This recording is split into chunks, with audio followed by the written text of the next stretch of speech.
ದೇವೇಗೌಡರು ಫೋನ್ ಕದ್ದಾಲಿಕೆ ಮಾಡಿ ಅಧಿಕಾರ ಕಳ್ಕೊಂಡ್ರು ಯಾರು ದೇವೇಗೌಡರು ಯಾಕೆ ಅಧಿಕಾರ ಕಳ್ಕೊಂಡ್ರು? ಸಿಎಂ ಅಂತ ದೇವೇಗೌಡರು ಅಧಿಕಾರ ಕಳ್ಕೊಂಡಿದ್ದು ಫೋನ್ ಟ್ಯಾಪಿಂಗ್ನಲ್ಲ. ದೇವೇಗೌಡರು ಸಹ ಫೋನ್ ಟ್ಯಾಪಿಂಗ್ ಮಾಡೋಕೆ ಅವ್ರು ಎಂದೂ ಹೋಗಲಿಲ್ಲ. ದೇವೇಗೌಡರು ಅಧಿಕಾರ ಕಳ್ಕೊಂಡಿದ್ದು ಇದೇ ಈ ಕಾಂಗ್ರೆಸ್ನವ್ರು ಇದ್ದಾರಲ್ಲ ಇವರ ಕಾರಣದಿಂದ. ಸೀತಾರಾಮ್ ಕೇಸರಿದವ್ರು ಹೇಳಿದಾರೆ ಅದಕ್ಕೆ ತಾನೆ.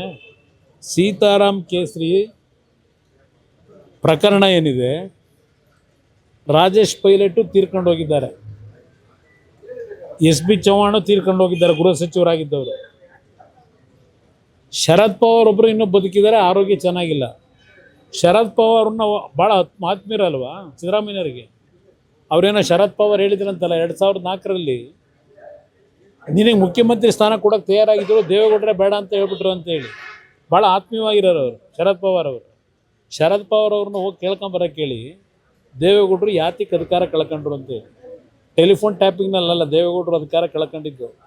ಅಲ್ಲಿ ಅವತ್ತು ಕಾಂಗ್ರೆಸ್ ಪಕ್ಷದ ಅಧ್ಯಕ್ಷ ಚುನಾವಣೆ ಇತ್ತಲ್ಲ, ಆ ಚುನಾವಣೆ ಹಿನ್ನೆಲೆ ಒಳಗೆ ಕಾಂಗ್ರೆಸ್ನ ನಾಯಕರುಗಳು ರಾಜೇಶ್ ಪೈಲಟ್ ಇರ್ಬೋದು, ನಿಮ್ಮ ಶರದ್ ಪವಾರ್ ಇರ್ಬೋದು, ಏನೇನು ನಡೆಸೋದ್ರಾಗ ಸೀತಾರಾಮ್ ಕೇಸರಿ ಬದಲು ಅವರು ಆ ಜಾಗಕ್ಕೆ ಕೂರಬೇಕು ಅಂತ ಹೇಳಿ ಏನೇನು ನಡೀತು, ಕಾಂಗ್ರೆಸ್ ನಾಯಕರುಗಳ ಕೇಳಿ ಅವ್ರ ಬಂಡವಾಳನ ದೇವೇಗೌಡರದೆಲ್ಲ ಕೇಳಬೇಕಾಗಿರೋದು. ದೇವೇಗೌಡರು ಯಾವುದೇ ತಪ್ಪುಗಳು ಮಾಡಿಲ್ಲ ಇಲ್ಲಿವರೆಗೆ ರಾಜಕಾರಣದಲ್ಲಿ. ಅವರು ದೆಹಲಿಯಲ್ಲಿ ಮುಖ್ಯಮಂತ್ರಿ ಸ್ಥಾನ ಕಳ್ಕೊಂಬರಬೇಕಾದ್ರೆ ಹಲವಾರು ಕಾರಣಗಳಿದೆ.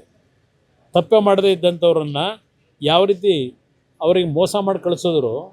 ಅವರು ಅಧಿಕಾರ ಉಳಿಸ್ಕೋಬೇಕು ಅನ್ನೋದಾಗಿದ್ದರೆ ಸ್ವಾಭಿಮಾನ ಕಳ್ಕೊಂಡು 5 ವರ್ಷ ಕಂಪ್ಲೀಟ್ ಮಾಡ್ಕೊಂಬರ್ಬೋದಾಗಿತ್ತು. ನನಗೇ ಗೊತ್ತಿದೆ, ಅವತ್ತು ನಾನು ಲೋಕಸಭಾ ಸದಸ್ಯ, ಏನೇನು ನಡೆದಿದೆ ಅಂತಕ್ಕಂಥದ್ದು ನನಗೆ ಗೊತ್ತಿದೆ.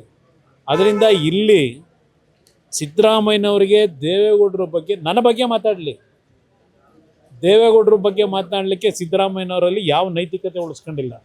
ದೇವೇಗೌಡರ ವಿಷಯದಲ್ಲಿ ಒಂದು ಸಣ್ಣ ಇಶ್ಯೂವನ್ನು ಮೇಲೆತ್ತಲಿಕ್ಕೆ ದೇವೇಗೌಡರ ಬಗ್ಗೆ ಒಂದು ಕಿಂಚಿತ್ತು ಅವರಲ್ಲಿ ನೈತಿಕತೆ ಉಳಿಸ್ಕೊಂಡಿಲ್ಲ ಅಂತಕ್ಕಂಥದ್ದನ್ನು ಅವರ ಆತ್ಮಕ್ಕೆ ಪ್ರಶ್ನೆ ಹಾಕೊಳ್ಳಿ. ಇವರು ದೇವೇಗೌಡರಿಗೆ ಯಾವ್ಯಾವ ಸಂದರ್ಭದಲ್ಲಿ ಇವ್ರು ಏನೇನು ಮಾಡ್ಕೊಂಬಂದರು ಆತ್ಮಕ್ಕೆ ಪ್ರಶ್ನೆ ಹಾಕೊಳ್ಳಿ.